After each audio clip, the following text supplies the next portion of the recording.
Hi, everyone. This is Carrie. And I saw something come up the other day on Susan Smith, and I thought, wow, it's been a long time since we've seen this one. And so I want to kind of give you a rundown.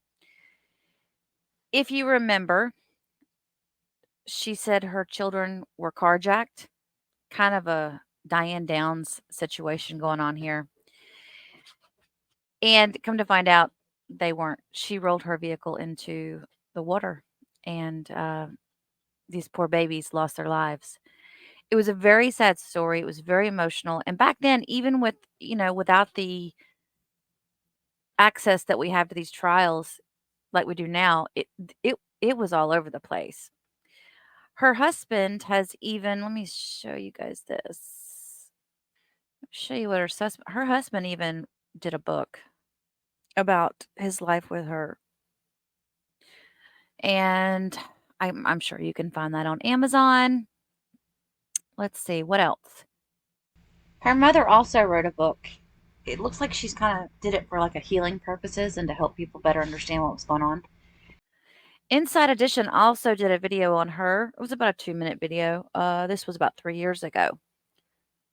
But what I wanted to read to you guys now is a little bit on the case and then kind of bring you up to par because I heard that she's coming up for parole and her family is saying, we're not having it.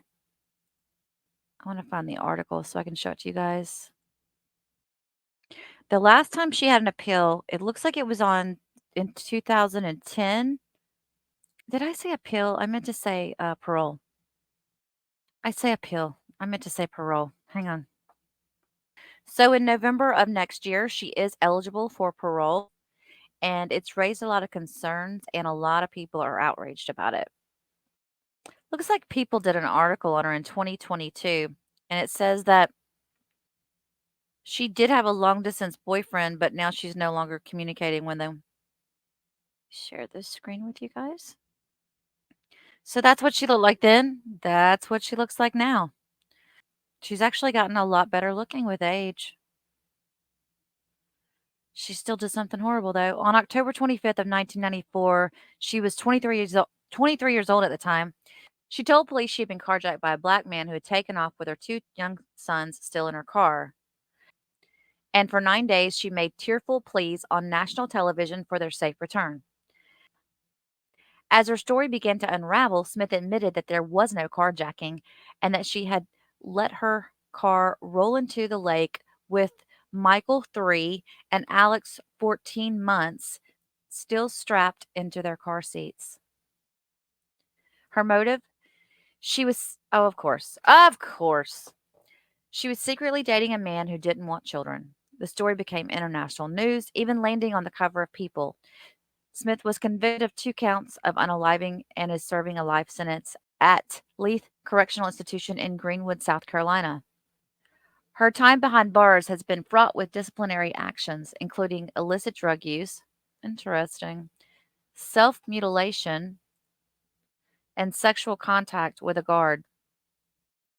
But Smith claims she has been misunderstood. In 2015, she wrote a letter to the state at I am not the monster society thinks that I am. I am far from it. Something went very wrong that night. I was not myself. I was a good mother and I love my boys. There was no motive as it was not even a planned event. I was not in my right mind. Her ex husband and the father of the boys told People in 2010 that he has never fully recovered from the pain. There's always this nagging and gnawing heartache. If there's ever a day, even if I'm not always conscious of it, can you imagine waking up every day knowing that your children are gone? The last few years, Smith has been behaving herself in the hopes that she would be paroled in November of 2024. In her prison letters to her boyfriend, she expressed a desire to settle down and find true happiness on the outside. I don't think she's got a snowball chance in hell of getting paroled in 2024, their family members told People. I think he realized that too. She's exactly where she needs to be. So I guess her boyfriend's given up on her and thinking she's never gonna get out. Oh, they got all kinds of stuff on her. There's all kinds of articles. But I saw an article that I wanna take you guys to about her family saying that they would not back her for parole. Yeah, this is it. She's got no family support with her upcoming parole, but a relative tells the messenger that she's not finding it. She's not finding support. She wants affidavits and letters from us that show that she's got a support system, the family member says, but that is a lot to ask of us. We still miss the boys. Smith was 20, no, these say 22. The other one said she was 23 when she let her car roll into John D. Long Lake with her two sons inside.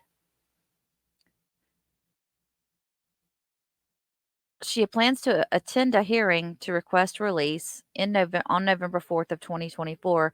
She's been trying to line up support, but she hasn't gotten any. I don't think she'll ever find anyone in the family willing to vouch for her. Her ex-husband David also opposes her parole and is planning to file an affidavit urging the parole board to keep her behind bars. There's another old picture of her going into jail. She is now 51 years old and has struggled with her behavior in jail. Okay, let's go down what she's had issues with. Okay, so in 2000, she was disciplined for having sex with a prison guard. Then, according to prison records obtained by the messenger, she faced disciplinary action at least 5 times between 2010 and 2015 for various infractions, including self mutilation and the use of possession of narcotics or marijuana. And just a side note and a disclaimer, this channel does not condone any kind of self harm or use of drugs. But more recently, Smith has cleaned her act up, presumably in the hopes that she'll be granted parole. In 2015, she penned a letter from jail to a reporter at the state newspaper. I'm not the monster society thinks I am. We already read that part. Okay. She says in that letter, the thing that hurts me the most is that people think I hurt my children in order to be with a man. That is so far from the truth. There was no motive, as it was not even a planned event. I was not in my right mind. A spokesperson for the South Carolina Department of Probation, Parole, and Pardon Services tells the messenger that inmates often ask family members to file affidavit in support of their release, but that it's not mandatory. I'm truly glad she cleaned up her act, says the relative. I'm glad she can be productive inside prison, but that's where she needs to stay. What's she going to get out and do? What's the plan? She doesn't have one. If I'm being really honest with you, I don't want her in my house. Every time I'd look at her, I think of those boys. It would be too much. I wonder if that was her own mother. Kind of makes you wonder. All right, so that's it, guys. I just wanted to give you an update on this person. And because it's been a long time since I've seen anything come out of that story, and probably a long time since we all on YouTube have heard anything about it. So I hope you enjoyed this little update. You guys stay safe and have a blessed day.